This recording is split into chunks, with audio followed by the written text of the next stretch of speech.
උපාධයක් තිබුණත් රැකියාවක් තිබුණත් ලස්සට ඇඳපැල්ල හිටියත් සමහර මිනිසුන්ට සමාජය ගෞරවයක් පිළිගැනීමක් නැත්තේ කියලවා කවදර හිතල තියෙනවාද. එහෙමත් නැත්නම් හැම සම්පතක්ම තිබිලත් සමහර මිනිසුන්ට ජීවිතය දියුණෙන බැරි ඇයි. හේතුව සල්ලි නැතිකමුවත් වාසනාව නැතිකමුවත් නෙවෙයි. හේතුව අපේ ඔළුවල ඇතුළ තියෙන වැරදි ආකල්ප. අද සංවාදය තුළින් කතා කරන්නේ ඔබ නොදනුවත්ම ඔබේ ජීවිතය පස්සට අදින වැරදි ආකල්ප පහක් ගැන. එසේ නම් රැදි සිටින්න මේ ඔබේ ජීවිතය වෙනස් කරන සංවාදය. ජීවිතය වට හම්බෙලා ඇති සමහර මිනිස්සු හැමදේම දන්නවගේ පෙන්න්නන සමහට ඔයත් ඒ වගේ වෙන්න ඇති. මේ වැරදි ආකල්පය වගේ ජීවිතයට කොච්චර බලපෑම ඇති කරනවා කියලව කලින් හිතලතේෙනවාද. මම ඔක්කොම දන්නවා මම තම හැමදේම දන්නේ මේ වගේ වැරදි ආකල්පයක් ඔලුවට දාගෙන මිනිස්සු දැකල ඇති ඔයත් සමහර අවස්ථාවල එහෙම වෙන්න ඇති. තමන්ගේ වැරද්දක් පෙන්නල දුන්නාම ඒක පිළිගන්න ලැජ්ජයි. මතක තියාගන්න ඉගෙනීම නතර කරන තැන ඔබගේ දියුණුවත් නතර වෙනවා. ඒක අනුලෝම සමානුපාතිකයි. ඔයා ඉගරගන්න නතර කරාද වගේ දියුණුව නතරෙන. මොකද ජීවිතය හැමදාම අපිට හම්බෙන හැම මනුස්්‍යයාගේම මොනහරි දෙයක් ඉගරගන්න තියෙනවා. ඒ මනුස්්‍යයාගේ පොසිටිව් දෙයක් වෙන්නත් පුළුවන් නෙගටව් දෙයක් වෙන්නත් පුළුවන්. හිතන්ඩ වා උදේ වැරට යනවා ස්කෝල්ලාම එක්නං ස්කෝල යනවා. වාට උදේට හම්බෙන මනුස්සෙක් එයා හිනාවෙලා හොඳර කතා කරලා ගුඩ් මෝනිින් කියන. ඉතින් ඔයාට බැයිනං එයාට රිප්ලයි එකක් දෙන්න පොසිටව රිප්ලයි එකක් ඔයාට එයාගේ ඉගෙනගන්න තියෙන දෙමකක්ද. වට ඉගෙන ගන්න තියන්නේ එයාගේ ඔයාට උදේ හම්පේජ මනුස්සයා වාට ගුඩ් මෝනිින් කියනවන ඉතින් වාටත් පුළුවන් න්නනි ගුඩ් මෝනිින් කියන හරිම පලෙසන් විදියට. ඉතින් මේක ඔයාගේ ජීවිතයට පොසිටිව් දෙයක් නෙවෙයිද. ඔයාගේ ජීවිතයට අලුති ඉගෙන ගත්ත දෙයක් නෙවෙයිද. එහෙම තමා. එතකොට ඒ වගේම එක අනික් පැත්ත. අපිට ජීවිතය සමාර් මිනිස් සම්බෙන එයාලගෙන් අපිට ලැබෙන නෙගටව් දේවල්. සමහට රිනාත්මක බලපෑමක් තම වගේ ජීවිතයට වගේ හලුවන් වගේ පවුලට සිද්ධුවෙන්. ඉතින් වාට එක ඉගෙන ගන්න තින්දේ මොහද. මේ වගේ මම කවදක් හැසිරෙන්නේ නෑ මේ වගේ මං කවදක් කතා කරන්නේ. මෙයා වගේ මං කවදාවත් වැඩ කරන්නේ. ඉතින් ඒකක් ඔයාගේ ජීවිතයට අලුත් ඉගෙනීමක් නෙවෙයිද. අපට හැමදෑම හම්බෙන ඕනම කෙනෙක්කින් පොසිටිව් වෙන්න පුළුවන් නෙගටිව් වෙන්න පුළුවන් ඕනම දෙයක් අපේ ජීවිතයට ඉතා වැදගත්. පොසිටිව් දේවල් අපි ඇටරැක් කරගන්න ඕනේ නෙගටිව් දේවල් අපි ඉගෙනගෙන අයින් කරලා දාන්න ඕනේ. අන්න එහෙම මනුස්සෙට්ට පුළුවන් අනිවාර්යයෙන්ම දියුණුවෙන්. හැබැයි ඇත්තම කතාව ගොඩක් අය හිතන් ඉන්නේ ඉගෙන ගන්නවා කියන්නේ පෙරපාසලින්ද 13 වසර දක්වා හෝ විශ්වවිද්‍යාල දක්වා ඉගෙන ගන්න විතරයි කියලා. ඒ ඇකඩමික්නේ. ඊට වඩා දේවල් අපේ ජීවිතය හම්බෙනවා. ඇකඩමික් වලට වඩා දේවල් ප්‍රැක්ටිකල් ලෝකෙ මොනවද සිද්ධ වෙන්නේ සමාජයේ මොනවද සිද්ධ වෙන්නේ ඒ හැම දේම අපේ ජීවිතයට ඉතාමත් very important. ඉතින් මනුස්සෙක් ඉපදිච්ච දවසේ ඉඳන් මැරෙන තුරාවටම ගොඩාක් දේවල් ඉගෙන ගන්නවා. එහෙනම් දියුණු වෙන මනුස්සයෙක්ගේ ඔළුවේ තියෙන්න ඕනේ මොකක්ද? තමන් හැම දේම දන්නවා කියන පුහු මාන්නය අතහැරලා දාලා තමන් සමහරට ජ්‍යෙෂ්ඨ කතිකාචාර්යවරයෙක් වෙන්න පුළුවන්. සමහර විට ඊටත් වඩා හොඳ උගතෙක් වෙන්න පුළුවන්. සමහරට උගත් නැති වෙන්නත් පුළුවන්. උගත්කම නෙමෙයි මෙතන ප්‍රශ්නේ තියෙන්නේ. ඔයා වගේ වයස කීයේ වුණත් ඔයාගේ තරාතිර මොකක් වුණත් ඔයාට වඩා ඉහළ කෙනෙක් හෝ පහළ කෙනෙක් ඔයාගේ සමාජ තරාතිරට වඩා ඉහළ කෙනෙක් වෙන්නත් පුළුවන් පහළ කෙනෙක් වෙන්නත් පුළුවන්. හිතන්න ඉහළ කෙනෙක් ඔයාට මොකක් හරි අවවාදයක් දුන්නා කියලා සමහරට ඔයා ඒක ඉහළින්ම පිළිගනි.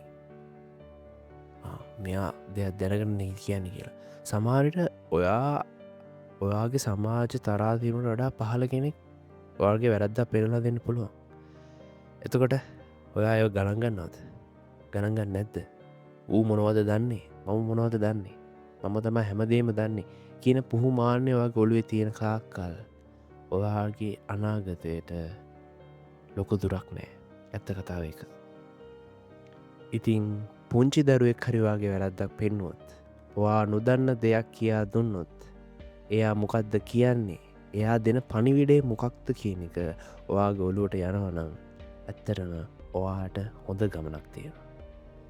ඉතින් මෙච්චර දවසක් ඔයත් මේ වැරදි ආකල්පය ඔයාගේ ඔළුවේ තිබ්බනම් චුට්ටක් වෙනස් ඉදිරි හිතලා බලන්න. ඔයාට වෙනසක් අනිවාර්යෙන්ම දැනේ. වැරදි ආකල්ප අංක 2. ඔයා වැඩ කරන කාර්යාලය වෙන්න පුළුවන්. ඔයාගේ ඉස්කෝලේ යාළුවෝ වෙන්න පුළුවන්. පවුලේ අය වෙන්න පුළුවන්. ඔයා දැකලා තියෙනවද මොකක් හරි දෙයක් සිද්ධ වෙච්ච ගමන් මේකට වක් කියන්න ඕනේ ඔයා තමයි වැරදි. ඔයා නිසා තමයි මේ සේරම වුනේ කියලා අනුන්ට ඇඟිලි දික් කරන කෙනෙක්. සමහර විට ඔයා එහෙම කරනවා වෙන්නත් පුළුවන්. ඔයා පොඩ්ඩක් හිතලා බලන්න මේ ආකල්පේ කොච්චර දුරට වැරදිද කියලා. මේ ආකල්පය ඔයාගේ ජීවිතේට කොච්චර බලපෑම් ඇති කරනවද කියලා පොඩ්ඩක් හිතලා බලන්න. ඔයා ඕන තරම් දැකලා ඇති. දේශපාලඥයන්ට බැන රටේ ආර්ථිකයට බැන ආණ්ඩුවට බැන ඉන්න මිනිස්සු ඕන තරම් හොඳ දැකලා ඇති. ඉතින් එහෙම බැන ඉන්න මිනිස්සෙක් කවදාවත් දිනවලා තියෙනවද දැකලා තියෙනවද? මට මේ දේ නැති වුණේ මගේ අම්මා තාත්තා නිසා. මට ඔයා නිසා තමයි මේ දේවල් කරන්න බැරි වුණේ. මේකට වාක්‍යයන්ට ඕන අර දේශපාලඥයා, මේ දේශපාලඥයා. මෙයා තමයි හැමදේම කරන්නේ. හොඳට මතක තියාගන්න මිත්‍රවරුනි, ඔයාගේ පාලනේ තියෙන්නේ ඔයාගේ අතේ. ඒක වෙන කාටවත් පාලනය කරන්න බෑ. අනුන්ට ඇඟිල්ල දික් කරනවා වෙනුවට ඔයාට කරන්න පුළුවන් උපරිම දේ කිරීම නෙවෙයිද වැදගත්. පොඩ්ඩක් හිතලා බලන්න. හැම දෙයකටම එක්ස්කියුසස් කියනවා වෙනුවට ඔයාට තියෙන අවම දේවල් වලින් ඔයාට පුළුවන් උපරිම දෙයක් කරනවා නම් ඔයාට කොච්චර දුරට දියුණු වෙන්න පුළුවන් කියලා ඔයා හිතනවද? ඔයාට මොකක් හරි දෙයක් කරන්න බැරි වෙනකොට ඒකට එක්ස්කියුසස් කියනවා වෙනුවට ඔයාට පුළුවන් නම් ඒ වෙච්ච වැරද්ද හදාගෙන ආයේ නැවත ඒ වැරද්ද නැවත වෙන්න නොදී ඉස්සරහට යන්න පුළුවන් නම් අනිවාර්යෙන්ම මම හිතනවා ඔයාට ඔයාගේ ජීවිතය වෙනස් කරගන්න පුළුවන් කියලා.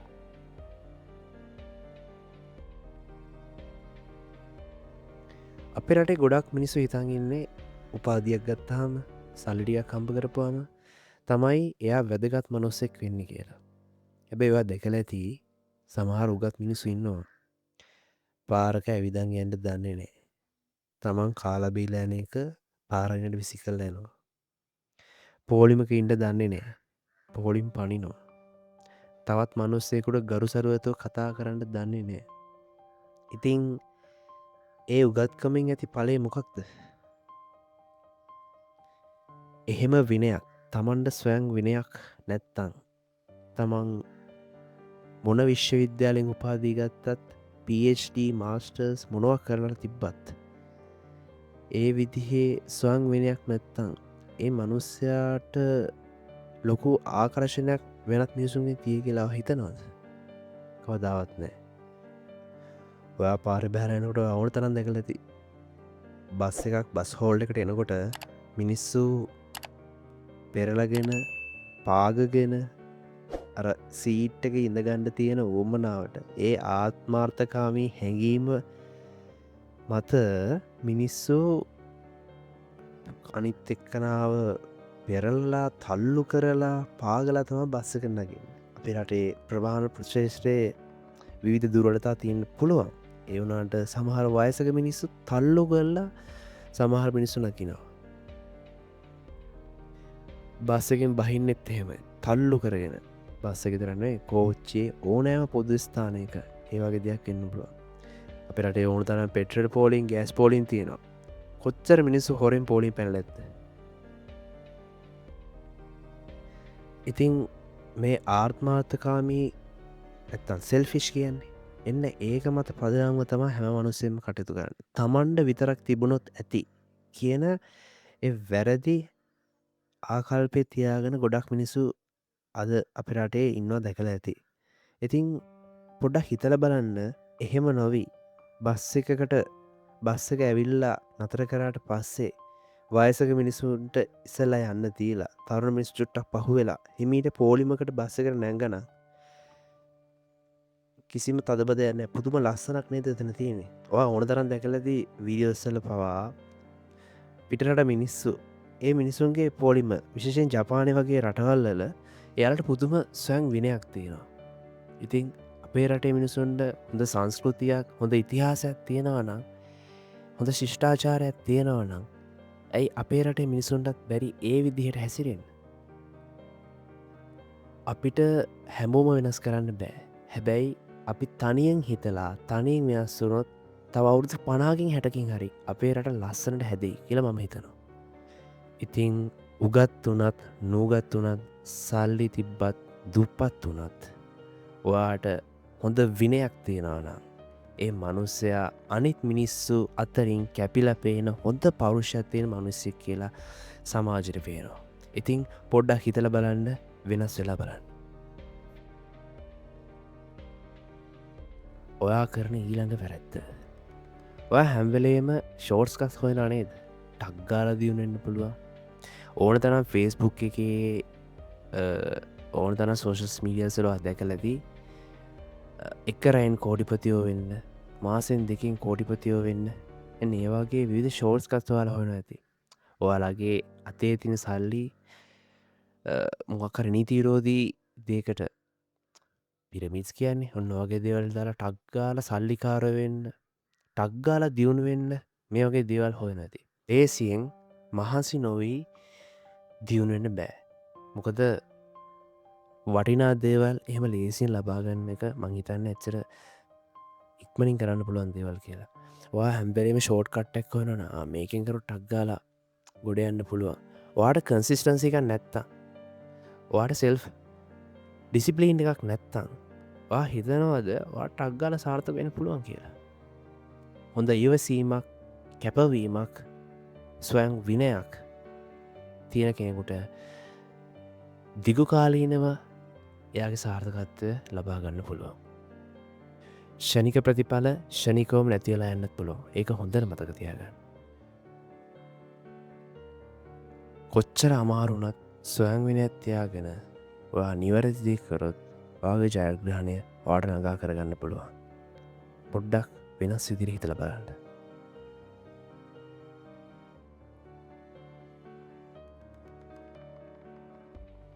මේ අද සංවාදයේ අවසාන චැප්ටර් එක. මිලට කියන්න යන්නේ ඔයාගේ පර්ස්පෙක්ටිව් එක. ඒ කියන්නේ ඔයා අනුන් දිහා බලන දෘෂ්ටි කෝණය. ඔයා අද සමාජය දැකලා ඇති කවුරු හරි මිනිස්සෙක් අමාරුවෙන් දියුණු වෙගෙන යනකොට එයාට ඊර්ෂ්‍යා කරනවා, එයාට විවිධ කතන්දර කියනවා, එයාව පහත් කරලා සලකනවා. උගේ ඒ කාලේ විස්තර අපි දන්නවා. ඔය දැන් ඔහොම හිටියට ඔයගේ කතන්දර කියන මිනිස්සු ඔයා දැකලා ඇති. සමහරට ඔයත් ඉඳලා හිටලා කියලාත් ඇති. ඉතින් ඔයා දැකලා තියනවාද සමහර වැදගත්, ඒ කියන්නේ හොඳයි කියලා මේ සමාජයේ කියලා තියෙන රස්සා කරන අයයි මේ සමාජයේ නොවැදගත් කියලා කියන රස්සා කරන අය අතර වෙනස. සමහර ටයිකෝඩ් දාන හොඳ උගත් මිනිස්සු ඉන්නවා. එයාලා හොඳ සැලරි එකක් ගන්නවා වෙන්න පුළුවන්, හොඳ උගත්කමක් තියෙනවා වෙන්න පුළුවන්, හොඳ ක්වොලිෆිකේෂන්ස් තියෙනවා වෙන්න පුළුවන්. හැබැයි සමහර මිනිස්සු, හැමෝම නෙවෙයි, සමහර මිනිස්සු එයාලට හැමෝම සර්, මැඩම් කියලා හරිම ගෞරවාන්විත විදිහට කතා කරනවා. හැබැයි පහළ ශ්‍රේණියේ රස්සා කරන, රැකියා කරන මිනිස්සු එයාලගේ උගත්කම නැති වෙන්න පුළුවන්, ක්වොලිෆිකේෂන්ස් නැති වෙන්න පුළුවන්. හැබැයි එයාලට සමහර මිනිස්සු කතා කරන්නේ කොහොමද? ත්‍රීවිල් කාරයා, කොන්දොස්තර කාරයා, නැත්තම් කොන්දා. ඉතින් අද සමාජයේ මෙන්න මේ වගේ නම් ඒ රසවල් වෙන් කරලා තියෙනවා. අර්ගලුන සර්, මැඩම් මෙයාලට ඒ විදිහට. හොඳට මතක තියාගන්න, හොරකම් කරන්නේ නැත්තම්, කිසිම නීති විරෝධී වැඩක් කරන්නේ නැත්තම් ඕනම රස්සාවක් උතුම්. ඒ රස්සාවේ හැමදේම සැලරි එක වෙනස් වෙන්න පුළුවන්, ක්වොලිෆිකේෂන්ස් වෙනස් වෙන්න පුළුවන් ඒ රස්සාවලට යන්න. හැබැයි ඒ රස්සාව කරන්නේ හැමෝම මිනිස්සෙක්. ඒ මිනිස්සුන් හදාගත්ත ක්වොලිෆිකේෂන්ස්, එඩියුකේෂන්ස් මත එයාට රස්සාව කරන්න හම්බෙලා තියෙනවා වුණත් ඒ රැකියාවට අවමන් නොකරන සමාජයක් ගොඩනගන්න පුළුවන් නම් ඒක නෙමෙයිද වැදගත් වෙන්නේ. හැම රැකියා ශ්‍රේෂ්ඨයකම හොඳ මිනිස්සුත් ඉන්නවා, නරක මිනිස්සුත් ඉන්නවා. ඔය දැකලා ඇති සමහර කොන්දොස්තර මහතුන් ඉන්නවා, ත්‍රීවිල් රියදුරු මහතුන් ඉන්නවා. එයාලා ඇත්තටම හොඳ මිනිස්සු ඉන්නවා. මනුස්සකම් තියෙන හොඳ මිනිස්සු ඉන්නවා. හැබැයි ඒ අතරෙම අපි හොඳයි කියන වෛද්‍ය ශාස්ත්‍රයේ වෛද්‍යවරයා දෙවියා කියලා කියන්නේ. හැබැයි ඒ ශ්‍රේෂ්ත්‍රේත් සමහර නර්ග මිනිසු ඉන්න දැක ඇති.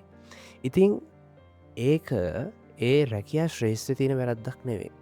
කොන්දොස්තර කිව්හම ටිකක් අමුතු විදිහට මිනිසු බලනව වෙන්න පුළුව ත්‍රීවිල් කිව්හම අමුතු විදිර බලනව වෙන්න පුළුව. ඒකේ රැකයා ශ්‍රේෂ්ත්‍රය අවුලක් නෙවේ. ඒක කරන පුද්ගලයාගේ ඇටිටියවර්ස් මත පදනම් වෙන දෙයක්. ඉතින් මතකතියාගන්න ඕන මොකක්ද මනුස්සෙක් මොන රස්සාාවක් කරත් ඒ රැකියාවට අවමන් නොකර කතා කරන්න පුළුවන්නම් ඒක තමා වැදගත්වයන්නේ වගේ පර්සනලික හැදින්න යන්න එතනින්